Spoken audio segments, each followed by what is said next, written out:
Ok. Bonsoir à tous. Donc, j'ai vraiment désolé pour ce retard, hein.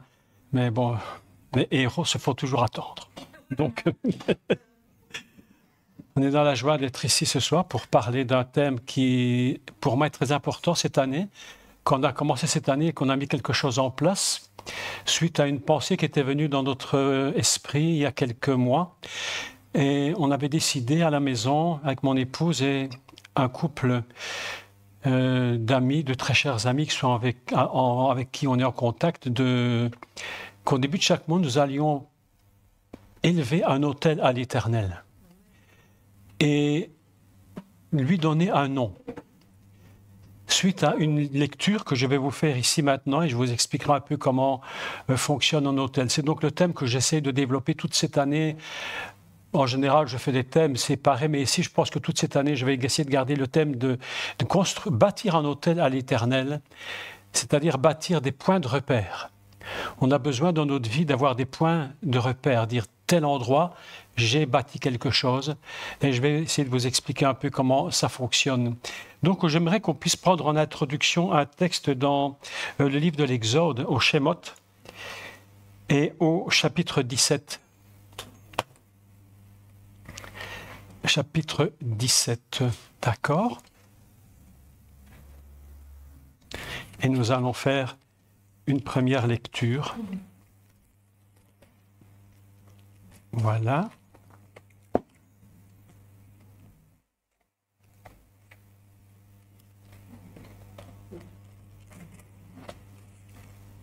Et à partir du verset 8, donc on va faire une lecture d'abord en français, puis je vais vous expliquer un peu le texte en hébreu, comment il est écrit, un peu différemment du français. Les traductions ont été faites parce que je pense que les traductions, si on les faisait littérales, seraient compliquées à comprendre parfois.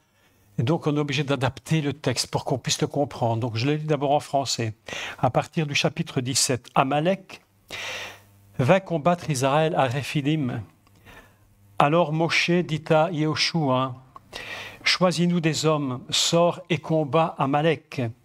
Demain, je me tiendrai sur le sommet de la colline, la verge de Dieu dans ma main. Et Yehoshua fait ce que lui avait dit Moshe pour combattre Amalek. Et Moshe, Aaron et Our montèrent au sommet de la colline. Lorsque Moïse élevait sa main, Israël était le plus fort. Et lorsqu'il baissait sa main, Amalek était le plus fort. Les mains de Moïse étant fatiguées, ils prirent une pierre qu'ils placèrent sous lui et il s'assit dessus. Aaron et Our soutenaient ses mains, l'un d'un côté, l'autre de l'autre, et ses mains restèrent fermes jusqu'au coucher du soleil. Et Josué vainquit Amalek et son peuple au tranchant de l'épée. L'Éternel dit à Moshe, « Écris cela dans le livre pour que le souvenir s'en conserve, et déclare à Yehoshua que j'effacerai la mémoire d'Amalek de dessous les cieux. » Moïse bâtit un autel et lui donna pour nom l'Éternel ma bannière. Il dit, parce que la main a été levée sur le trône de l'Éternel. Très important cette phrase. Parce que la main de l'Éternel a été levée sur le trône de l'Éternel, il y aura guerre de l'Éternel contre Amalek de génération en génération. Alors ce texte-là, évidemment, je pense, et probablement même ici dans cette église, on l'a sûrement prêché une fois ou l'autre, des millions de fois dans le monde entier, il a été prêché, enseigné de toutes les manières possibles. Aujourd'hui, je voudrais aussi participer à cet enseignement et vous donner quelques lectures hébraïques sur ce thème. Donc on se rappelle très bien que lorsque le peuple d'Israël est sorti d'Égypte, il s'est retrouvé dans le désert. Et la Torah nous enseigne que Amalek, un ennemi, un descendant d'Ésaü, alla toujours pourchasser. Israël a des grands ennemis, Amalek et les Philistins. C'est vraiment les deux ennemis, mais vraiment terribles. Et aujourd'hui, les Philistins sont toujours présents, et l'esprit d'Amalek aussi, de toute évidence. Et lorsqu'il est sorti du désert, Amalek les poursuivait. La Bible nous dit une chose, entre autres, qui est très intéressante, c'est que, vous savez que quand on est 1,5 million de gens, déjà dans nos églises, ici on n'est pas 1,5 million, on est 50, 60, et on constate qu'il y a la tête qui tirent, ceux qui sont en dessous qui aident, Hur et Aaron, si on peut les nommer comme ça, puis il y a tout le peuple qui suit, et puis il y a toujours les éternels retardataires. Ceux qu'il faut toujours retirer et qui ne font que râler. C'est toujours les retardataires qui râlent sur tout, mais la parole de Dieu nous enseigne que Amalek pourchassait les retardataires. C'est exactement ce qui est écrit. Ceux qui étaient à la traîne, c'est ceux-là qu'Amalek attendait. Vous savez, c'est un peu comme une bête fauve, le lion là, ou la panthère qui attend le plus faible du troupeau pour l'attaquer. Et dans nos églises, nous sommes aussi un peu dans ce système où il y a toujours le retardataire, et c'est celui-là qu'on doit toujours aller rechercher, retirer, et c'est celui-là qui est attaqué en général et qui se plaint toujours. Bon, ça c'est l'état général de l'Église. C'est comme ça que ça fonctionne. Alors j'avais un ami qui disait, il y a 30, 40 ans de ça, il me disait « Ah, moi je vais faire une église et tout le monde sera au top ». J'ai dit ben, « Bonne chance ». Tu as beaucoup de chances que tout le monde suive parfaitement. La réalité est très différente et on sait qu'il y a toujours des guerres qui se produisent avec les retardataires. Ici, dans ce cas précis, Amalek va attaquer Israël et vous savez, il y a des combats et ça, nous devons bien le comprendre et je crois que tous nous comprendrons ça et spécifiquement les leaders. Il y a des combats que nous ne savons pas mener seuls. On ne gagne pas toutes les victoires tout seul. Et je vais vous dire, on peut critiquer les pasteurs, on peut dire plein de choses, on peut toujours voir le côté négatif, mais seuls, ils ne peuvent pas y arriver toujours. Il y a des combats que je peux mener seul et des combats que je ne peux pas mener seul. Je peux, mais je n'y arrive pas. Et j'ai besoin d'être aidé pour que le combat puisse arriver à avoir la victoire. Et je pense que je dis une vérité et que ce n'est pas une honte de reconnaître que parfois, oui, souvent même, on a besoin d'être aidé. Et on a besoin de personnes qui nous soutiennent parce que le combat est très difficile. Et lorsque nous avons des ennemis que nous ne voyons pas mais qui sont là, invisibles, qui s'appellent Amalek ou même les Philistins, spirituellement, c'est des combats que nous avons besoin de gagner à plusieurs. Et le texte ici est absolument extraordinaire parce que Moïse avait compris ce qui était en train de se produire. Et le combat, et Amalek, en fait, c'est un ennemi qui combat dans la vallée. Et pour gagner la victoire, il ne suffit pas d'être dans la vallée, mais il faut monter sur la colline.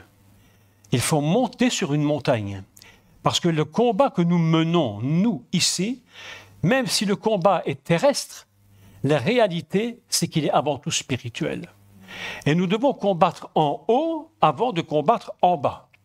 Et si nous croyons que nous ne gagnons qu'en bas, nous nous trompons complètement.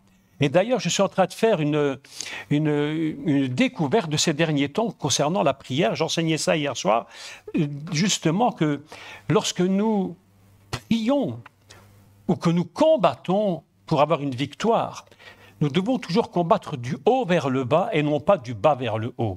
Parce que si nous combattons de la vallée vers le ciel, nous sommes perdants. Et Moïse avait très bien compris qu'on ne combat pas du bas vers le haut, mais toujours du haut vers le bas. Et à un moment donné, il y a une phrase très intéressante dans le texte hébreu qu'on ne traduit jamais en français parce qu'elle n'est pas très belle à traduire. Et on appelle ça, c'est que lorsque Dieu parle à Moïse, à un moment donné, il va lui dire une phrase intéressante, il va lui dire « Betna ». Alors, Betna, c'est très intéressant parce que ça signifie regarder du haut vers le bas. Et quand il lui dit une chose très étrange, il lui dit Moïse sort et lève les yeux et regarde les étoiles. La réalité, il lui dit en réalité, regarde les étoiles du haut vers le bas. C'est absolument incroyable. Comment tu peux sortir et lever les yeux et regarder du haut vers le bas? Donc il y a comme quelque chose qui ne fonctionne pas. Mais humainement, nous regardons vers le haut, mais spirituellement, nous regardons du haut vers le bas. Et ce que Abraham regarde et qu'il voit, lorsqu'il regarde les étoiles, il les voit dans une position céleste et non pas une position terrestre. Les grands combats que nous avons gagnés, il faut reconnaître que c'est parce que nous nous sommes positionnés en haut et jamais en bas. Si nous nous positionnons en bas pour gagner une bataille, quelle qu'elle soit, d'office, nous avons perdu. Nous ne combattons pas d'abord dans la vallée, il faut d'abord qu'il y ait une puissance au-dessus qui va combattre en bas. Et ça, c'est très, très important de le comprendre. Et nous avons deux personnages, Aaron et Our. Et ce qui est très intéressant dans le mot de Our, c'est que ce mot, en fait, il a une même valeur en hébreu que le mot ruach, qui est le mot esprit. C'est-à-dire qu'il y a un combat là-haut qui se fait par l'esprit. Et en même temps, il y a Aaron, qui est le grand sacrificateur, qui lui se trouve sur le haut de la colline, et ils sont avec Moïse. Et le texte est très intéressant parce qu'il dit, ou plutôt Moïse avait compris la question du combat. Moïse savait très bien qu'on ne combat pas les ennemis par en bas. Il avait gagné le combat contre Pharaon parce qu'il était monté sur la montagne. Il avait vu ce qui se passait là-haut et lorsqu'il avait vu le buisson ardent, il avait contacté, il avait touché l'Éternel. Et c'est à partir de ce moment que Dieu lui parle. Vous savez, mes amis, on peut essayer de gagner des combats, mais si Dieu ne nous a pas parlé, il ne faut pas combattre. Les combats qu'on gagne, c'est ceux que Dieu nous dit de faire. Les combats que Dieu ne nous demande pas de faire, je vous dis honnêtement, ne les faites pas parce que vous allez perdre. Beaucoup de chrétiens ont fait des combats qui étaient erronés. Et après, ils viennent voir le pasteur et ils se disent « Mais pasteur, on a déjà prié. » Et comme si le pasteur avait toute la révélation du ciel pour pouvoir gagner. Vous savez, je vais vous dire une vérité. Écoutez-moi, soyons clairs. Je te parle pourtant pour ta chapelle. Un pasteur, la prière du pasteur, ce n'est pas la panacée universelle. Mais non, ma prière n'est pas la panacée universelle de la guérison de tout le monde, de la réponse à tout. Non, le pasteur, il est là et en fait qu'est-ce qu'il fait le pasteur? C'est un berger. En fait, il vous garde. Ce qui est déjà pas mal du tout. Il vous garde. Eh oui. Et voilà que Moïse, lui, il comprend le combat. Il sait que tout se passe là-haut d'abord. Si le peuple d'Israël est sorti d'Égypte, c'est parce que Moïse a gagné d'abord en haut, pas en bas. Parce que toutes les paroles révélées venaient d'en haut. Et le combat que Moïse a mené pour sortir le peuple d'Égypte, c'est un combat de l'Éternel. Écoutez bien ceci, c'est une guerre de l'Éternel. Comprenez ce que je dis. Même dans nos églises, nous ne combattons pas pour nous-mêmes. Ce n'est pas notre combat. C'est le combat de l'Éternel. Et nous nous attachons à ce combat de l'Éternel. Et je vais vous dire un secret, quelque chose de magnifique. Quelque chose de magnifique que j'ai compris il y a quelques jours. Comment est-ce possible à 71 ans de comprendre ça? Comment je n'ai pas compris ça plus tôt? L'autre jour, j'étais en prière, je priais. Avec mon épouse, on était en prière. On prie à la maison et on était à Dieu en prière. Tout d'un coup, quelque chose est venu dans mon esprit. Écoute ça, c'est extraordinaire.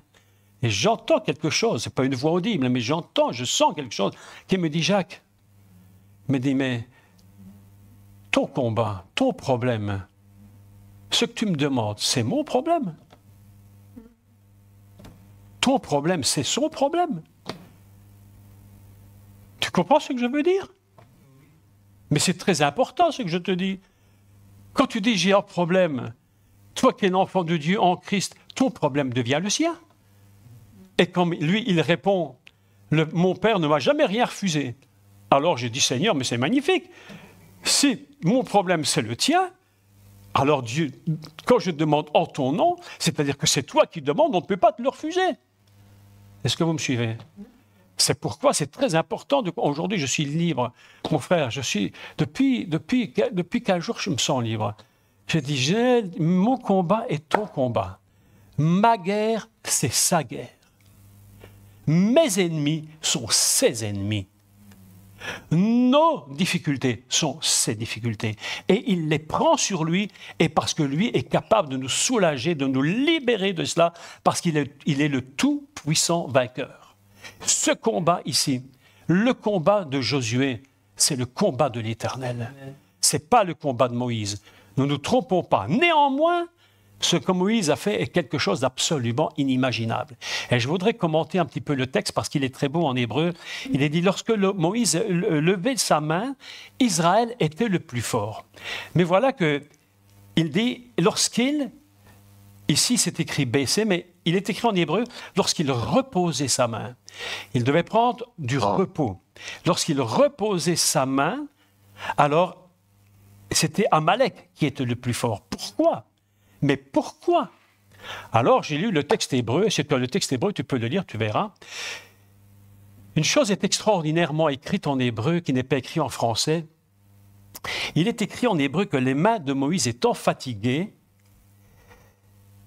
il dit, ils prirent une pierre, ils la placèrent sous lui et il s'assit. Les mains de Moïse étant fatiguées, Aaron et Hur soutenaient ses mains, l'un d'un côté, l'autre de l'autre, et ses mains restèrent fermes jusqu'au coucher du soleil. Mais le terme, en hébreu, c'est pas ça qui est écrit. Il n'est pas ça qui est écrit concernant les mains. D'ailleurs, disons un petit mot sur les mains. Le mot main, comment on dit main? Yad, ça vaut combien? Vite. Ah, 14. Yud 10, Dalet 4, 14. Si tu comptes tes doigts, tu as 14 phalanges. C'est-à-dire que Dieu, avant qu'on compte, l'avait déjà prévu comme ça. D'ailleurs, c'est comme le mot oreille. Hein, c'est des parenthèses. Le mot oreille, c'est le même mot en hébreu que le mot équilibre. C'est assez incroyable. Ozen, ozon. C'est le même mot. Et d'ailleurs, nous savons tous que c'est l'oreille interne qui produit l'équilibre. Et si les cristaux dans l'oreille ne sont pas bougent, on tombe et on perd l'équilibre. Hein, vous connaissez ça. C'est pourquoi, en hébreu, Dieu connaît tout. C'est lui qui a tout créé. Donc le mot yad, c'est 14. Et voilà qu'il est dit que les mains de Moïse étaient devenues fermes parce qu'on lui soutenait les mains. Mais qu'est-ce qui est écrit dans le texte hébreu?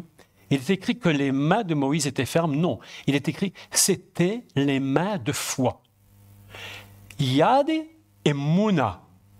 Et Emouna, c'est la foi. Ce n'est pas les mains fermes, même si c'est vrai. Mais quand c'est ferme, on a l'impression que, bon, il les tient parce qu'ils étaient fatigués, donc il tient ses mains fermes parce qu'autrement, il les laisse tomber. Mais le texte ne nous dit pas qu'il... Non, elle nous dit qu'il avait levé les mains, et en levant les mains, la Torah nous enseigne que ces mains étaient les mains de la foi. Emouna, les mains de la confiance. Lorsque la main diminue, la foi diminue. Lorsqu'il monte ses mains, la foi augmente et il est vainqueur. Lorsque la main descend et que la foi diminue, c'est Amalek qui est vainqueur. Comme quoi, il est écrit dans la Bible, sans la foi, il est impossible de lui être agréable. Et là, c'est absolument incroyable, parce que Moïse, c'est un homme de foi. Vous imaginez ce que cet homme a produit. Des miracles absolument incroyables. Sortir un peuple d'Égypte avec des miracles, mais absolument inimaginables. Cet homme est un homme de foi. Et pourtant, nous constatons que dans ce cas, Moïse a besoin qu'on lui soutienne quoi? La foi. Comment est-ce possible? Comment c'est possible? Tu comprends, Vincent? Quand nous nous sentons fatigués, nous ne devons pas nous désespérer. Ce n'est pas parce que nous sommes mauvais, hein? Ce n'est pas parce que nous sommes mauvais. On aurait tendance, parfois, les serviteurs de Dieu, à dire « bon, on n'y est pas arrivé. » Non, pas du tout. Mais nous avons besoin que d'autres nous soutiennent dans la foi. Parce que nous n'avons pas, tout seuls, la capacité de tout faire. Et nous n'avons pas la capacité de gagner tous les combats tout seuls. Et on voit toujours le pasteur, je suis toujours étonné quand je vois des églises où les gens font la file devant le bureau du pasteur après la prédication, tenez-vous bien, c'est encore pire, il y en a trois qui n'ont rien compris, mais ils font la file parce que comme si la foi du pasteur ne pouvait jamais être faible, et comme si sa foi répondait à tout de suite. Non, parfois nous-mêmes qui prêchons, nous-mêmes qui enseignons, nous avons besoin d'être soutenus. Et nous avons besoin que quelqu'un nous tienne les mains en l'air. C'est l'image de l'Esprit de Dieu. Et Aaron, le grand prêtre, celui qui se tient devant le Seigneur. Et il faut qu'il nous soutienne les mains pour que nous puissions nous tenir dans la victoire. Et la victoire, c'est au prix où nous levons nos mains dans la foi. Vous comprenez? C'est-à-dire que tant que Moïse levait les mains dans la foi, en bas, la victoire était gagnée. Amen. La victoire est gagnée dans la foi. Et parfois, nous n'avons pas la capacité tout seul de le faire. Moi, je vous dis honnêtement, et je crois que vous le savez très bien, on n'est pas des surhommes. Même si on a sorti d'Égypte, on n'est quand même pas des surhommes. Parce qu'à un moment donné, on peut fatiguer. Et vous vous rappelez du prophète Élie? À un moment donné, ce brave homme était complètement découragé. Il dit, mais Seigneur, il dit, mais si ça continue, mais ils vont tous me tuer. Mais qu'est-ce que c'est que cette histoire? Et pourtant, le gars venait de faire des miracles incroyables. Je voudrais vous dire ceci. Ne vous sous-estimez pas, mais ne vous surestimez pas non plus. Ne vous surestimez pas. Je suis très conscient que dans ma vie, si certains n'ont pas prié pour moi, je ne serai pas là. Si certains combats ont été gagnés, je ne serai pas là. Si certains n'avaient pas prié pour toi, tu ne serais pas là. Il y a longtemps que nous aurions abandonné. Parce qu'un ministère, ce n'est pas ce qu'on croit. Un ministère comme Moïse, un ministère de pasteurs, d'apôtres, d'enseignants, c'est pas ce que les gens voient. C'est tout à fait autre chose. Mais comme on dit, il faut passer de l'autre côté de la barrière pour comprendre un ministère. Et nous avons besoin d'être soutenus. Et voilà que Moïse avait très bien compris que le combat dans la vallée ne se gagne que sur la montagne. Et même sur la montagne, parfois tu n'es même pas suffisant à toi-même. Est-ce que c'est pas vrai? Et c'est pas se dénigrer de dire ça, mais savoir au minimum que nous ayons l'humilité de comprendre que nous avons besoin les uns des autres. C'est très important ce que je vous dis. Et il dit quelque chose d'extraordinaire, un texte, mais le texte, il faut le décoder en hébreu, d'accord? On fait un petit décodage hébraïque. Écoutez, le texte est magnifique. Ses mains étaient fatiguées. Bon, il aurait très bien pu rester debout et on lui tenait les mains. Mais non, il dit les mains étaient fatiguées, mais on lui met une pierre en dessous pour qu'il s'assied. J'ai dit, c'est étrange quand même. Ses mains sont fatiguées, on lui met une pierre, il s'assied dessus. Et la Torah, je voudrais vous dire ceci, la Torah ne dit jamais rien par hasard. J'écoutais tout à l'heure un enseignement d'un rabbin, je ne sais pas si tu connais Rav Beros, exceptionnel, mais absolument exceptionnel, sur le nom du Messie, un nom, mais exceptionnel. Et il disait ceci, et c'est vrai, il dit « Rien dans la Torah n'est écrit par hasard. Tout a un sens. Les lettres, les mots, les phrases, tout a une raison d'être. » Et voilà que je lis que Moïse est fatigué, les mains sont fatiguées. Le texte est beau parce qu'on ne dit même pas les bras, on dit les mains. Certains ont traduit les bras, mais c'est une fausse traduction. Même pas les bras, c'est les mains. Yad, c'est la main. Et Moïse est fatigué, on lui met une pierre et il s'assied dessus. Mais le mot pierre, c'est quoi le mot pierre en hébreu? Even. Even. Et ça s'écrit comment? Avec un F. C'est une combinaison de deux mots. Père. Le mot Av, qui veut dire père, et le mot Ben, qui veut dire fils. Et quand tu prends le père et le fils et que tu les mets ensemble, ça forme le mot pierre. Even. Et le mot est relié par le centre, c'est-à-dire par une lettre qui est la lettre du milieu, le Bet qui signifie la maison. C'est-à-dire, qu'est-ce qu'une pierre? C'est le lieu. C'est un lieu où Dieu est véritablement dans sa demeure. C'est pourquoi la Torah ne dit rien par hasard. Lorsque Moïse s'assied sur la pierre, en fait, il prend appui sur le Père et le Fils. C'est extraordinaire. Et lorsqu'il prend appui sur le Père et le Fils, ses mains deviennent les mains de foi. Et là, il n'y a plus de problème. On lui tient les mains, mais il monte ses mains dans il monte ses mains dans l'espace divin. Vous savez, il faut comprendre quelque chose. Je réalise de plus en plus dans ma propre vie que le seul vrai combat, le seul vrai contact se trouve lorsque nous sommes au niveau du trône. Nous sommes au niveau du trône de Dieu. Et Moïse va lever ses mains et lorsqu'elles sont fatiguées, on lui soutient les mains et ce sont des mains de foi. Et ces mains devinrent de la foi. C'est-à-dire que ce qui produit les actes en haut produit les actes en bas. Et nous devons toujours gagner en haut. Et Moïse met ses mains en haut, mais il est assis sur le Père et le Fils. Ça, c'est incroyable. J'aime l'hébreu parce que vraiment, il nous révèle des mystères. Nous ne gagnons rien par nous-mêmes. Nous ne gagnons que si nous sommes fondés sur le Créateur et sur le Sauveur. C'est très important parce que c'est lui qui crée les situations, qui crée les victoires par le Saint-Esprit. Et c'est le Fils qui nous donne en son nom la victoire. Et la victoire de Moïse, je vais vous dire quelque chose de magnifique, merveilleux. La victoire de Moïse, c'est la victoire du Messie. Et j'aime la parole du Seigneur. quand Yeshua dit « Moïse a écrit de moi ». Ça, c'est beau, ça.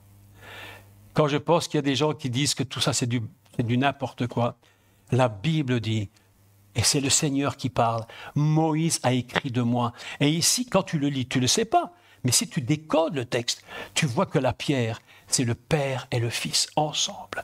Et qu'est-ce qu'il est écrit? Et il s'assit dessus. Il prend un point de repos en eux. Et les mains se lèvent, et on l'aide à lever les mains, et ses mains devinrent des mains de foi.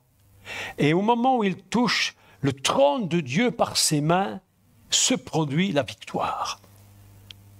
Mes amis, tu vois, même si nous sommes assis sur le Père et le Fils, on a quand même encore besoin d'être soutenus. On a besoin d'être aidés. Je suis convaincu que si tous les serviteurs de Dieu comprenaient cela, il n'y aurait plus de grosses têtes. Il n'y aurait plus de gros coups. Il n'y aurait plus de tout ça, ça disparaîtrait. Parce que, mes amis, même Moïse, pourtant la Bible nous dit qu'il n'y aura plus jamais un homme comme Moïse. Il avait atteint un niveau absolument incroyable. Écoutez, le texte est magnifique. Et ses mains restèrent fermes jusqu'au coucher. On a traduit, mais la traduction est bonne. On peut la traduire de deux façons, jusqu'au coucher du soleil, c'est-à-dire en hébreu c'est écrit jusqu'à ce que le soleil s'en aille. Mais en hébreu, quand on dit bo, ça veut dire partir et ça veut dire aussi venir. Le même mot pour dire les deux. Donc, le combat de Moïse, c'est un combat qui est un combat du jour à la nuit et c'est aussi un combat de la nuit au jour.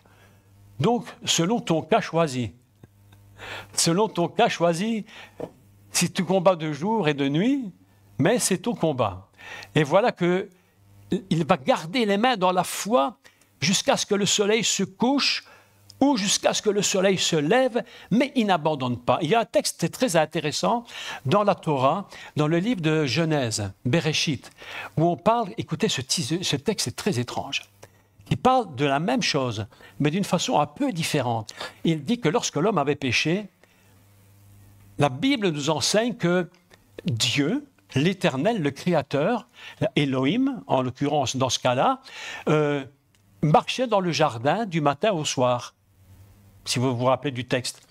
Mais si vous vous lisez en hébreu, on peut traduire « il marchait dans le jardin du soir au matin ». La traduction est totalement la même. Ce qui veut dire qu'en réalité, l'Éternel est toujours dans le jardin en train de marcher. Et ici, le cas de Moïse, c'est ce cas. Il peut combattre de nuit au matin ou du matin jusqu'à la nuit ou les deux. Néanmoins, le secret du texte, c'est lorsqu'il est assis et qu'il lève les mains. Et lorsqu'il lève les mains, quel que soit le temps du combat, Moïse est dans la foi. Et pendant qu'il est dans la foi, alors il est écrit ceci, jusqu'aux ses mains restèrent, ses mains, il faut traduire littéralement, c'était des mains de foi, c'est beau ce texte, hein? C'était les mains de foi jusqu'au coucher du soleil, ça c'est magnifique, c'est beau ça, hein? C'est magnifique ça, moi je trouve ça extraordinaire. Pour ça je dis, dimanche je serai à Bernay, ici en Normandie, et pour enseigner la journée entière des responsables d'église. Justement, voilà des textes importants pour enseigner aux pasteurs, aux responsables, de leur dire, mais ne croyez pas qu'on est des surhommes. Ne croyez pas, vous, que le pasteur est un surhomme. Ne l'étranglez pas, ne l'étouffez pas, ne le tuez pas. Soutenez-le plutôt. C'est vrai ou pas vrai? Amen. Je vous dis la vérité. On a tellement envie de critiquer, mais non. Comprenons qu'est-ce qu'un ministère. Et Josué, Yehoshua, et Yehoshua c'est beau, hein, parce que Yehoshua c'est Yeshua. C'est Yeshua, c'est la victoire du Seigneur. C'est admirable. Ce combat, c'est le combat du Seigneur. C'est beau parce que j'aime à penser que le Seigneur, Yeshua, il était totalement homme, c'est-à-dire dans la vallée, mais totalement Dieu dans le ciel. Et cette fusion entre le ciel et la terre est tellement incroyable. Une fusion incroyable entre les deux qui fait que le Seigneur est vainqueur dans ce combat. Et Yoshua vainquit Amalek et son peuple au tranchant de l'épée ou à la pointe, enfin c'est comme on veut traduire. Ce combat est si important, cette victoire est si importante que Dieu dit à Moïse, l'Éternel dit à Moïse, écris cela dans le livre, écris-le, pour que le souvenir s'en conserve. Il y a des batailles, écoutez, il y a des batailles, on les a gagnées, on les oublie. Il y a des batailles où Dieu n'a rien dit. Tu as combattu, bon, c'est bon. Mais ici, il dit, ce combat particulier, écris-le pour qu'on se souvienne de ce qui s'est produit. Parce que ce combat a quelque chose de très spécial que je voudrais vous expliquer. Quelque chose de très, très particulier. Écoutez ceci. Pour que le souvenir s'en conserve et déclare à Josué que j'effacerai la mémoire d'Amalek de dessous les cieux. Alors, cette victoire doit être marquée. Parce que j'ai compris que dans nos vies, à tous, spécifiquement, même au niveau des ministères, nous devons mettre des jalons dans notre ministère. Nous ne devons pas faire un ministère sans mettre des jalons, sans mettre des repères. Parce que sinon, nous n'avons pas de point de raccord. Pour bâtir un hôtel, première chose qu'il faut faire, mais ça c'est un autre thème, il faudrait vraiment... Je reviens de Normandie, là où j'ai fait un très grand enseignement pendant plusieurs jours sur les hôtels. Et je leur ai dit, pour bâtir un hôtel, la première chose qu'il faut faire, c'est s'arrêter. Savoir s'arrêter. On ne sait pas toujours s'arrêter. Tu sais ce que je pense, Michel, tu sais ce que je crois, c'est que le Shabbat, c'est une bonne raison de bâtir des hôtels pour le Seigneur. Parce qu'on est obligé de s'arrêter. Ce qui nous tue, c'est le suractivisme. Les églises, beaucoup d'églises font de la suractivité. Et on n'arrive pas à s'arrêter parce qu'on a l'impression que les œuvres sont indispensables non-stop. Mais à un moment donné, Dieu dit à Moïse, arrête-toi, arrête-toi.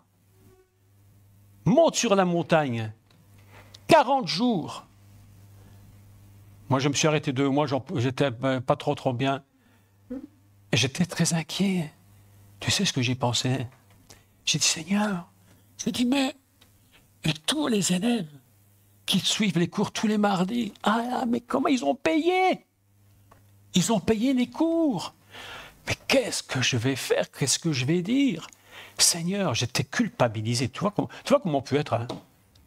On peut être terrible, hein? J'ai dit, Seigneur. Et j'ai entendu la voix du Seigneur qui m'a dit, et Moïse, quand il est monté sur la montagne 40 jours, dans la vallée, il croyait qu'il était mort. Mais il était avec moi. J'ai dit, Seigneur, je prends 2 mois. Je me suis arrêté 2 mois complètement. Je viens de recommencer il y a quelques jours, là. J'ai dit, je m'arrête 2 mois, je prends du temps. Et j'ai compris une chose, c'est que pour bâtir des hôtels, il faut s'arrêter à certains moments. Savoir se poser, dire, je m'arrête et je vais bâtir un hôtel. Et Moïse bâtit un hôtel et il lui donne un nom. Parce que nous avons besoin des hôtels et il faut bâtir, il faut donner des noms. À la maison, ça peut vous encourager pour faire la même chose. Pourquoi pas, tout compte fait. Hein? Bon, nous avons décidé que chaque mois, le premier du mois ou le dernier jour qui termine le mois, nous nous rassemblons juste à 4 et nous élevons un autel à l'Éternel. Et le premier autel que nous avons élevé, nous lui avons donné un nom et nous l'avons appelé le royaume de Dieu. Ça peut paraître bizarre. Le deuxième, c'était la victoire. Et ce mois-ci, l'hôtel que nous bâtissons maintenant, au mois de mars, c'est un hôtel que nous avons appelé la joie de l'Éternel. Et ce mois-ci, on se réjouit dans l'Éternel, quoi qu'il arrive. On s'est dit, Seigneur, c'est notre hôtel, on lui donne un nom. Et nous bâtissons 12 hôtels pendant 1 an. Et chaque hôtel se rejette dans l'autre, de telle sorte que nous plaçons des jalons. Un hôtel, c'est une marque. Et si aujourd'hui, je me sens un peu fatigué ou découragé, je retourne en arrière et je regarde. Et je me dis, mais Seigneur, le mois passé, j'ai bâti un hôtel qui s'appelait la victoire. Comment aujourd'hui non, je ne peux pas me décourager. J'ai bâti un hôtel en ton nom. Et je lui ai donné un nom. il s'appelle victoire, il s'appelle la joie de l'Éternel. C'est pourquoi, mes amis, c'est très important. Donc, lorsque l'on fait ça, ça peut vous paraître très étrange comme ça. Il n'y a rien de magique dans tout ça, mais c'est quelque chose que je vois. Nous prenons le pain et nous prenons le vin ensemble, nous élevons la coupe du Seigneur. Mes amis, la coupe du Seigneur, nous la levons, mais vraiment, je la lève et je la monte vers le trône du Seigneur. Je dis, Seigneur, je bâtis un autel en ton nom. Et cet autel, je lui dis, tu t'appelles Éternel ma joie. Éternel ma joie. Puis je prends le pain, et je n'explique pas pourquoi, parce que dans un autel, l'autel fondamentalement, misveach, c'est un mot qui signifie sa racine hébraïque signifie un sacrifice. Il n'y a jamais d'autel que nous bâtissons s'il n'y a pas quelque chose que nous devons perdre. Alors, quand on bâtit un autel de joie, qu'est-ce qu'il faut perdre? Qu'est-ce qu'il faut sacrifier? Il faut sacrifier quelque chose, et on n'a pas le choix. Mais qu'est-ce que je sacrifie? J'ai dit à mon épouse, il y a au couple qui était là, j'ai dit, on va sacrifier la tristesse. On va sacrifier la peur. On va sacrifier tout ce qui nous met dans le stress. Parce que si je ne sacrifie pas la peur et le stress, comment pourrais-je élever un autel de joie à l'Éternel? Est-ce que vous me suivez? Bon, il faudrait expliquer tout en mille détails et redétails, mais ce n'est pas trop le cas. Je parlais. Mais écoutez le texte. Et Moïse bâtit un autel à l'Éternel. Et qu'est-ce qu'il lui donne comme nom? Éternel, ma bannière. Mais si je traduis vraiment le texte, ce n'est pas faux. Mais si je traduis le texte, Nes en hébreu, c'est la bannière. Mais ici, c'est mon miracle. Nes, c'est un miracle. À chaque fois qu'on lève une bannière, en fait, on lève un miracle pour dire voilà ce que Dieu a fait dans ma vie. Alors, si je fais une traduction extrêmement merveilleuse, traduit littéralement, il est écrit Moïse bâtit un autel et lui donna pour nom Éternel, mon miracle. La personne qui dit Amen. Éternel, mon miracle. C'est-à-dire que ce qui s'est fait en bas, c'est parce que c'est un miracle de Dieu. Ce n'est pas n'importe quoi, c'est le miracle de l'Éternel. C'est lui qui combat pour nous. D'ailleurs, il est écrit, il y aura guerre de l'Éternel. Pas guerre de Moïse, pas guerre de Yehoshua, pas la guerre de Hur, pas la guerre de Aaron, pas du tout. C'est la guerre de l'Éternel. Il faut m'écouter. Pas dormir. C'est la guerre de l'Éternel. Ici, dans cette église, écoutez-moi, ici, dans cette église, il n'y a aucune guerre du pasteur, aucune guerre des membres, aucune guerre des responsables. C'est la guerre de l'Éternel. Et parce que ta guerre, tu sais pourquoi? Parce que ta guerre, c'est devenu la sienne. Sa guerre, c'est la tienne et la tienne, c'est la sienne. Et Dieu dit, ton problème, c'est mon problème. Ton combat, c'est mon combat. De quoi tu t'inquiètes? Ton combat, c'est mon combat.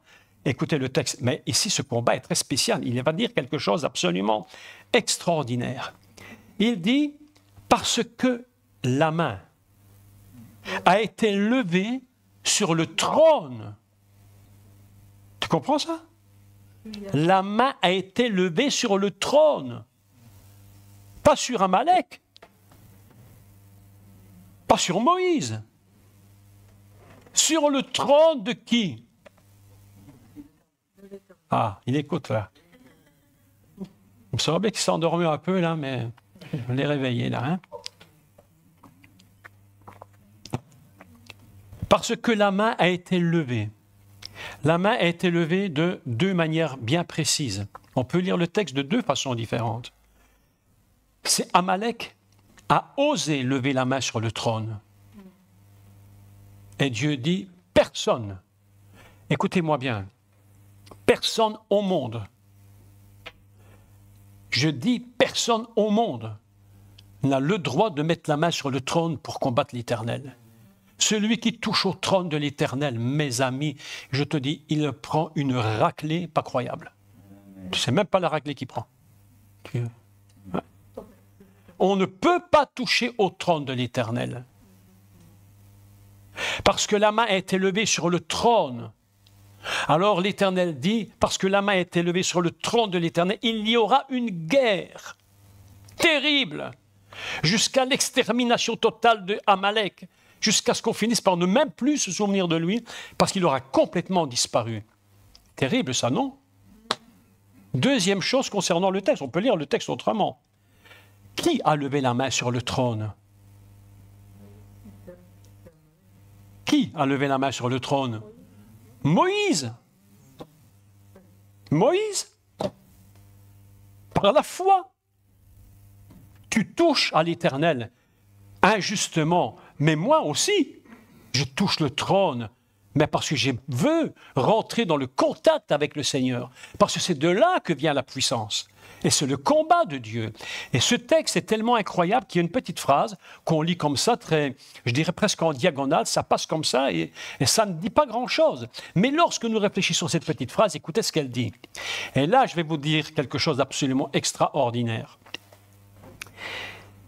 Parce que la main a été levée sur le trône de l'Éternel, il y aura une guerre de l'Éternel contre Amalek, écoutez maintenant, de génération en génération. C'est-à-dire que ce n'est pas un combat uniquement du moment, c'est un combat pour toujours. Et c'est-à-dire que cette victoire de Moïse, c'est ta victoire. Si tu te tiens dans le Seigneur, il a combattu de génération en génération, et nous sommes des générations en génération. Vous êtes les générations. Et c'est pourquoi Moïse a combattu d'une façon inimaginable. Et Dieu lui dit, écris-le dans un livre de peur qu'on ne l'oublie. Parce que ce combat est tellement incroyable. Celui qui touche au trône de l'Éternel, mes amis, il se met dans une situation terrible.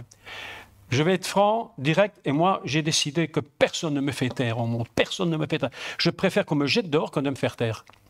Je vous dis, hein, quelqu'un dans une église qui me dit, un jour, dans une église, on me dit, ah, ici, on ne peut pas dire ça. Tu ne peux pas dire ça, tu ne me vois plus. Tu ne me vois pas. Je prends mes affaires, je rentre chez moi.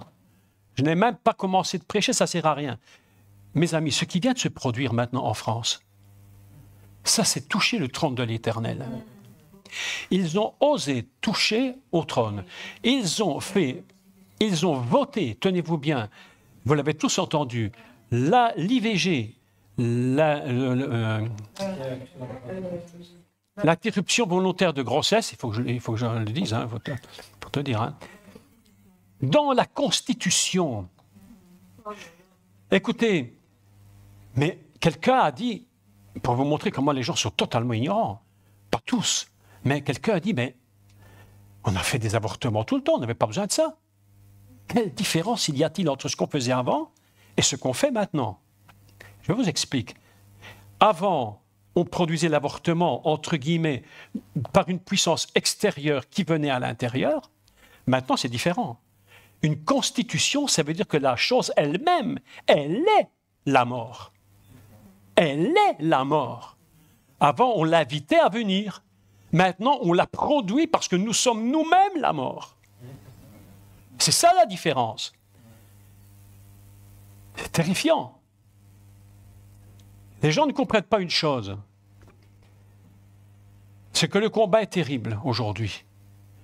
Un pays comme la France, comme la Belgique, quelques pays au monde que ce soit. Et pourquoi je dis tous les pays? Parce qu'ils se sont mis dans la tête, tenez-vous bien, moi je le dis, hein, M. Macron s'est mis en tête de faire voter cette loi pour toute l'Europe. Oh non. Et il a même dit, et je l'ai entendu de mes oreilles, il a même dit pour l'univers. Ça veut dire quoi? Ça veut dire qu'une chose qu'il faut comprendre, c'est qu'un pays n'est pas neutre. Un pays, ce n'est pas des lois uniquement. Un pays, ce n'est pas des règlements. Un pays, ce n'est pas de la politique. Un pays, c'est le nombre d'âmes qui y vivent. En Belgique, 10 millions d'âmes. C'est une constitution de 10 millions d'âmes. En France, 70 millions d'âmes. Et maintenant, ces gens n'invitent plus la mort, ils le deviennent. Ils ont touché au trône de Dieu. Ils ont osé lever la main et toucher le trône pour le combattre. Je le dis, et je leur suis persuadé, nous allons voir dans les temps qui viennent la catastrophe des catastrophes. Il y aura des morts comme on n'en a pas encore vu en France, je vous le dis. Depuis les plus petits jusqu'aux plus âgés, des morts inexpliquées. On ne saura même pas pourquoi les gens partent comme ça, ils meurent, il y aura des morts. Ça s'est passé à la Révolution française. Ils n'ont plus voulu de Dieu. Vous savez que c'est le seul pays au monde qui a retiré Dieu de sa constitution. Même la Russie ne l'a pas fait. Même la Russie ne l'a pas fait. Pourtant, c'était bien des antichrists. Mais même eux ne l'ont pas fait. Mais la France l'a fait. Au moment où ils ont sorti Dieu de la Constitution et qu'ils ont promené cette déesse dans les rues, est venue la catastrophe et des millions de morts. Des millions de têtes sont tombées. Au moins des centaines de milliers de têtes sont tombées. Je vous dis une chose. Tu touches au trône de Dieu, tu payes le prix. Ils ont osé toucher au trône de Dieu. Ils ont levé la main. C'est ce qui vient de se produire, c'est Amalek. C'est l'esprit d'Amalek qui est dans les hommes politiques de haut niveau. Genre, moi je n'ai peur de personne. Je peux me trouver devant qui que tu veux. Et je serai comme Élie, et je dirai comme Élie. Vous savez, vous vous rappelez de ce que le roi, c'est Saül, hein, était venu lui dire, Élie, c'est toi qui mets le trouble en Israël. Et Élie s'est retourné, il a dit, non, c'est toi qui mets le trouble. C'est toi qui mets le trouble en Israël. Mes amis, ce n'est pas nous qui mettrons le trouble dans nos pays.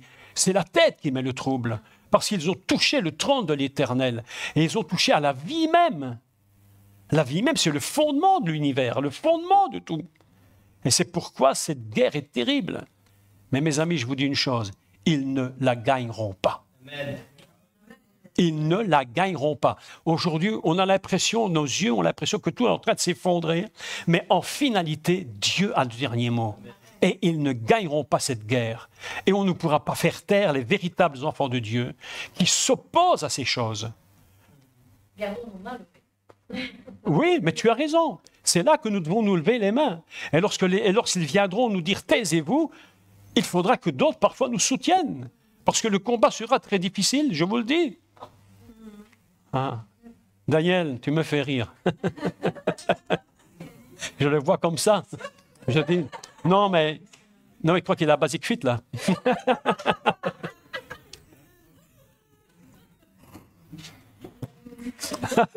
Ne rougis pas. C'est ce combat que nous devons mener. Et où sont les églises? Est-ce que les églises auront le courage de tenir tête? Est-ce que les églises auront le courage de dire non, non et non? Et lorsqu'ils viendront nous dire, nous vous empêchons de parler en ce nom, il faudra répondre ce que l'apôtre Pierre répondait. Il vaut mieux obéir à Dieu qu'aux hommes. Mais le combat qui est en train de s'engager est un combat terrible. Terrible combat. Et je crois que nos églises, nous devons bâtir des autels à l'Éternel et leur donner des noms. Et lui dire, Seigneur, nous élevons un nom dans cette église. Et nous devons élever un autel. Et nous avons décidé de donner au nom victoire. Cette église doit être bâtie sur la victoire. Cette église doit être bâtie sur un autel de joie.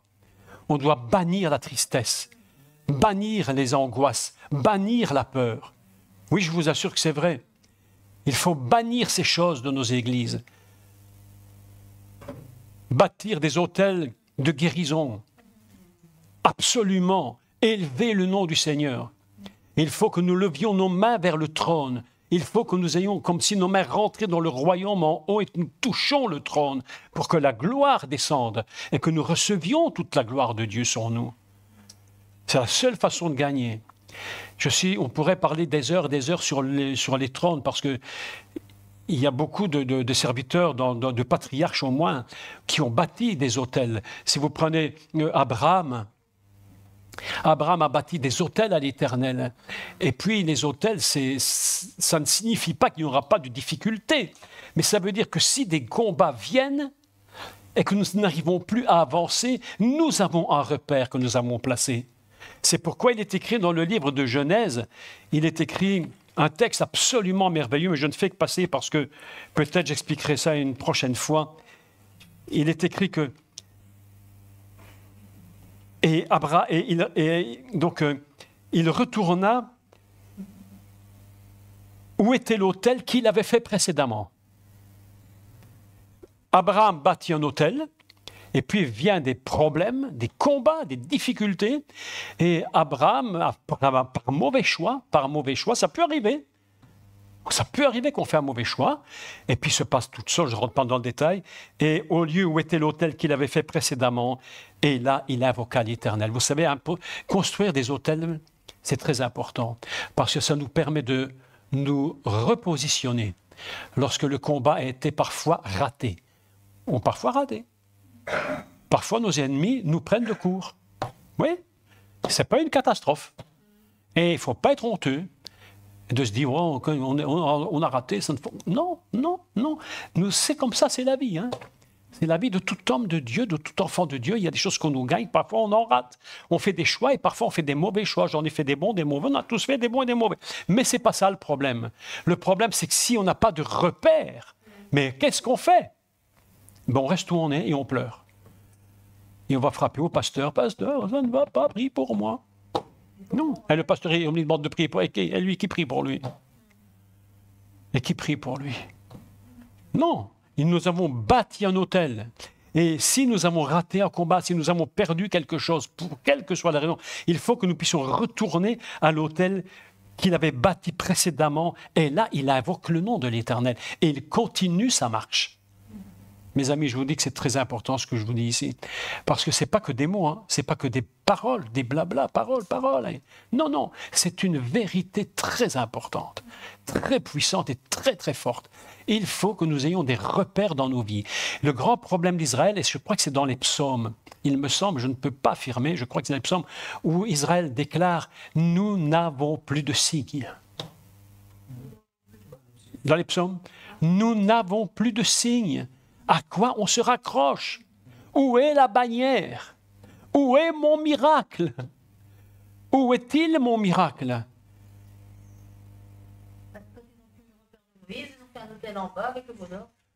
Oui, mais ça c'est autre chose. Hein? Oui. Ah oui, mais bien sûr. Mais ce que tu dis est tout à fait intéressant parce que ce que tu dis oui, ce que tu dis est vrai. Ça m'a mis une idée en tête. Vous savez que les satanistes bâtissent des hôtels partout. Mais les satanistes ont bâti des hôtels partout. Mais oui, et nous les chrétiens, on est là, et mais non, bâtissons pour l'Éternel. Et donnons-lui un nom.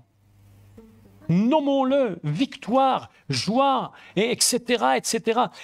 Tu prends toi, tu connais, Michel, les 10 sphirotes, hein? Les 10 niveaux, hein? L'Éternel, il y a le royaume, la couronne, etc., etc. Tous ces noms, je les ai pris. Un à un. Et j'ai dit, chaque mois, nous allons bâtir un autel avec ces noms. Parce que ces 10 noms sont tellement puissants. Ce sont toutes les qualités du Seigneur, toutes les qualités du Messie. Et nous bâtissons des autels. Et que lorsque vient la difficulté, nous regardons l'autel et nous disons, Seigneur, je me suis bâti un autel en ton nom. Ma victoire est assurée. Ton royaume est assuré. Ma joie est assurée. Et si demain je sens quelque chose qui ne va pas, je retourne à mon autel et je dis, Seigneur, cet autel, je l'ai bâti pour toi et je lui ai donné un nom. Comment une église comme celle-ci peut survivre? Ce n'est que parce que c'est une bataille de l'Éternel qui se fait ici. Ici, c'est l'Éternel qui combat, mes amis. Amen. Je te dis, Vincent, c'est vraiment dans mon esprit, cette parole si puissante en moi, que le Seigneur me dit cette phrase, cette église, c'est mon église, c'est ma bataille. C'est ma bataille. C'est mon combat. Ici, nous sommes en train, dans cette église, de profiter d'une façon incroyable, inimaginable, de la bataille et de la victoire de Moïse, de génération en génération. Et nous sommes en train de porter cette victoire du Messie de génération à tous ceux qui viendront. Est-ce que ce n'est pas merveilleux ça? Et Moïse leva les mains 2 fois.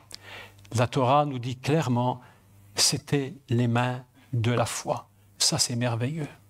Et pendant qu'il levait les mains, la bataille était gagnée en bas. Cette église, celle-ci, entre autres, où nous sommes ce soir, elle doit être bâtie sur la montagne. c'est une église de montagne, ce n'est pas une église de vallée. Avant d'être dans la vallée, c'est une église de montagne. Et je vais te dire une chose, Vincent, comme mon esprit entend, dans mon esprit, j'entends maintenant de dire ceci. Levez une bannière et donnez-lui un nom et appelez cette église l'Éternel, mon miracle. Amen. Cette église, c'est un miracle de Dieu.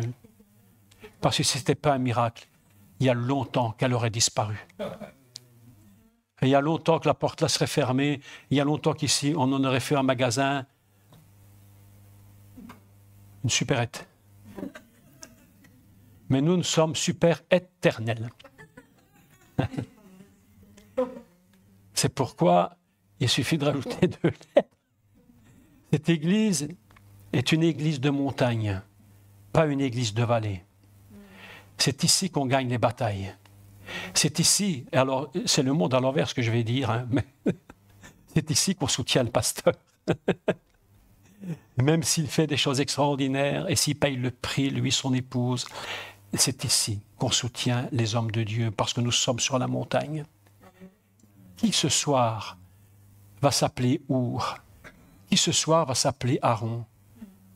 Qui va porter ce nom ici?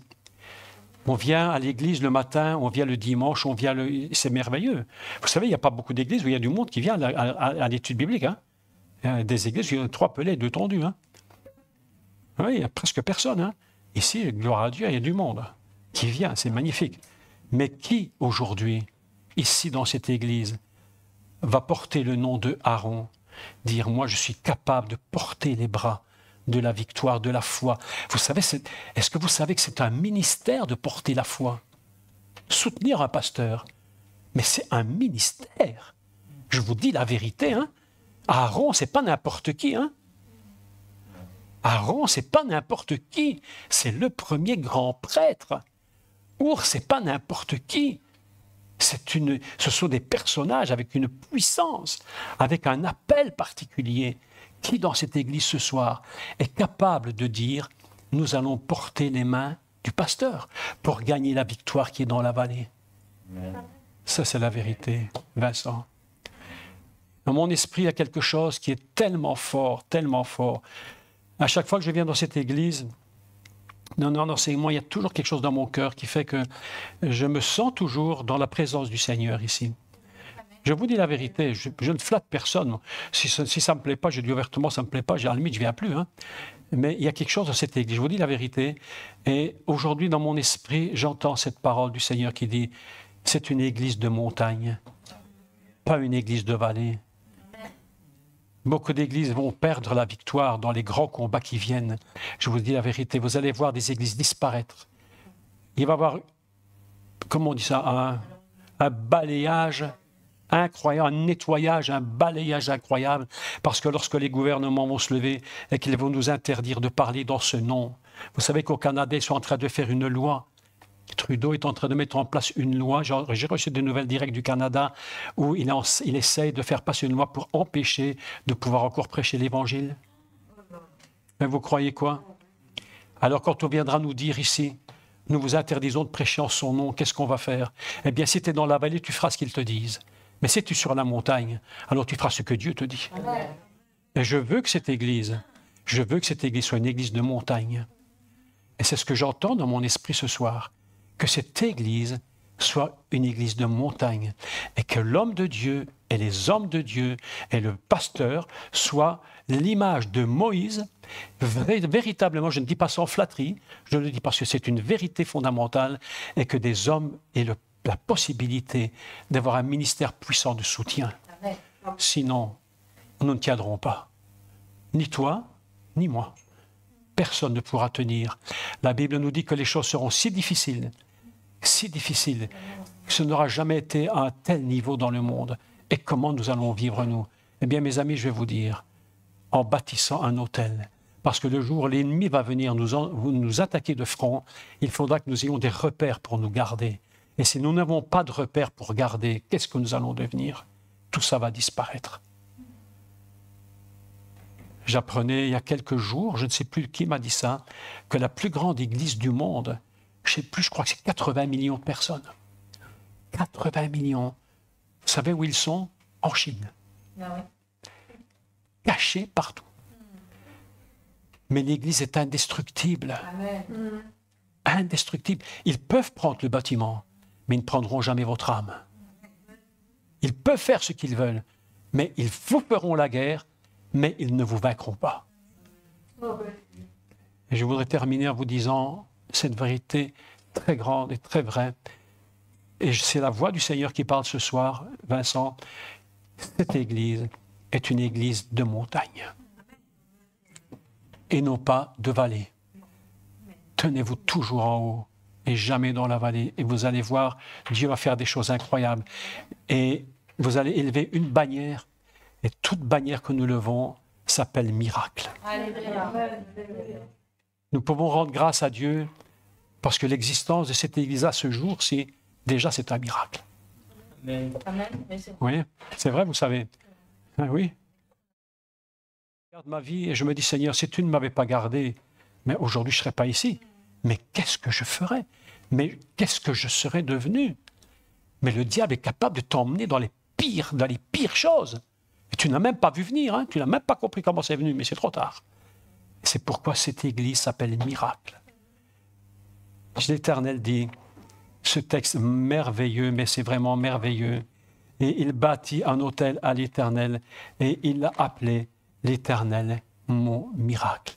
Et à cause de ça, il dit, j'ai fait une guerre, c'est ma guerre. Je vais vous donner vraiment cette parole qui va vous libérer, complètement libérer. Arrêtez de vous battre vous-même. Laissez Dieu faire. C'est le Dieu de la bataille. Adonai Tsebaot, le Dieu des armées. C'est le Dieu de la bataille. C'est ici qu'il combat. Ici, c'est un lieu de combat. Alléluia. Bon, ben, je vais arrêter là. Je crois que a été dit ce que l'Esprit voulait dire ce soir. Je crois qu'a été dit ce que l'Esprit voulait dire. Et il faut que nous apprenions une chose, c'est à saisir les paroles de Dieu, les saisir, pas seulement comme une histoire, mais comme une véritable puissance de vie en nous. Et que cette puissance rentre en nous profondément. Et qu'elle devienne une avec nous. Nous sommes un avec lui. Alléluia. Lorsque vous allez prier, il faut absolument que je vous parle sur la prière, quelque chose d'absolument incroyable. Incroyable, incroyable. Que j'ai enseigné hier soir, mais il faut que je vienne absolument le faire ici. Absolument, parce que c'est un truc inimaginable sur la prière. Je n'avais jamais compris comme ça. Mais lorsque le Seigneur m'a parlé, j'ai dit, mon Dieu, j'ai dit, mais j'ai prêché, j'ai enseigné sur la prière de nombreuses fois, mais ce que Dieu m'a révélé il y a une semaine, 15 jours peut-être, et que j'enseignais hier soir était tellement incroyable. J'ai dit, mais non, mais ça, je ne peux pas garder ça. Quelque chose d'inimaginable sur la prière, Vincent. Je vais vous dire, ne vous découragez pas. Même si tu te sens faible, ne sois pas découragé. Ne sois pas découragé. Mais je vais me taire, autrement je vais recommencer. On va prier le Seigneur, on va prier le Seigneur, on va prier le Seigneur. Mais nous voulons vraiment prier pour cet homme de Dieu. Je veux oublier, à un moment donné, vous savez, mes amis, je ne dis pas je ne dis pas qu'il faut mettre les hommes de Dieu sur des pinacles et en faire tout un cinéma, non, non. Mais je dis, un homme de Dieu doit être reconnu comme tel. Parce que c'est un choix de Dieu. Et puis c'est tout. Nous ne devons pas discuter sur ces choses. Mais ce soir, nous voulons vraiment prier pour cet homme de Dieu. Alors, on peut l'appeler Vincent, on peut l'appeler pasteur, mais avant tout, c'est un homme de Dieu. Et c'est un serviteur du Seigneur. Et en tant que responsable de cette communauté, et vous savez, ce n'est pas parce qu'on n'a pas 10 000 membres qu'on n'est pas serviteur de Dieu. Lorsque Moïse était fatigué, on lui a demandé de mettre des chefs de 1000, je ne sais plus, 10 000, 1050, enfin, je ne sais plus, enfin, et des petits nombres, parce que tout le monde n'a pas 100 000 membres. Ce n'est pas pour ça qu'on n'est pas un serviteur de Dieu. Nous voulons prier pour cet homme de Dieu que Dieu a mis dans cette Église. Reconnaître qui il est et savoir que ce n'est pas un surhomme et qu'il a besoin que nous levions ses mains avec lui. Ce n'est pas nos mains, c'est les siennes qui sont les mains de la foi, mais nous devons soutenir ses mains et nous devons porter la foi plus haut pour que cet homme fasse son travail. Je ne dis pas ça, aucune flatterie, je parle de ce que Dieu dit. Et nous allons prier le Seigneur. Nous allons prier le Seigneur. Oui, littéralement, symboliquement, une fois on a appelé le coup pastoral, on a tenu l'ordre. C'est très important de le faire, surtout dans les combats, surtout dans les grands combats. Dans les grands combats, quand on voit qu'on n'arrive plus et qu'on est usé de fatigue, on a besoin d'être soutenu. Mais pour soutenir un homme de Dieu, il faut déjà au moins reconnaître que c'est un homme de Dieu. Ah oui, c'est le minimum. Donc on va vraiment prier et que quelques-uns ce soir vraiment puissent comprendre ce que j'ai dit et rentrer dans cet appel-là. C'est un appel que Dieu fait. On va prier ensemble, vous voulez? Éternel notre Dieu, nous avons élevé nos voix et nous avons touché le trône. Ce soir, c'est ton trône qui a été touché par tes enfants. Et je sais que de ton trône, Seigneur, tu parles. Et j'ai la joie d'avoir entendu ta parole qui a dit cette église est une église de montagne, pas de vallée. Nous sommes tous dans la joie d'avoir appris que c'est ta guerre, ton combat. Ô Père éternel, tu as mis dans cette église un homme à la tête. Seigneur, nous voulons d'abord reconnaître qui il est et l'appel que tu as mis sur sa vie. Nous prions pour lui et pour son épouse. Et nous levons, Seigneur, nous tenons symboliquement ce soir, bien sûr, les mains de sa foi, parce que le combat est terrible. Et le combat sera de plus en plus difficile. Mais nous voulons bénir cet homme de Dieu, non seulement le bénir, mais par nos prières, nos actes. Seigneur, levez et gardez ses mains en l'air vers le trône, touchez ton trône et qu'il reçoive de toi toute la bénédiction. Et ce qui est extraordinaire, c'est que lorsqu'il levait les mains de foi, celles de Aaron et de Hur également étaient levées pour soutenir cet homme. C'est-à-dire que sa bénédiction, c'est la bénédiction des anciens, la bénédiction de l'Église, la bénédiction du peuple de Dieu. Amen. Père éternel, que cette grande bataille soit abandonnée entre tes mains, parce que tu as dit, c'est la guerre de l'Éternel, de génération en génération. Seigneur, merci pour cette soirée. Les mots que nous disons sont des mots bien faibles, mais la réalité est tellement plus grande et si puissante. Éternel Dieu, merci pour cette Église. Merci Seigneur pour ce que tu as fait. Merci parce que tu l'as gardée jusqu'à ce jour. À travers toutes les difficultés, elle est encore debout. Et nous élevons la bannière et nous appelons cette Église Nissi, mon miracle. Cette Église, c'est ton miracle. Amen. Éternel, que Dieu soit béni et que chacun d'entre vous soyez béni pendant cette semaine et n'abandonnez jamais le Seigneur. Ainsi nous prions et cette prière monte vers toi, Seigneur, et tu la reçois et que chacun ici soit béni. Amen. Amen. Alléluia. Amen.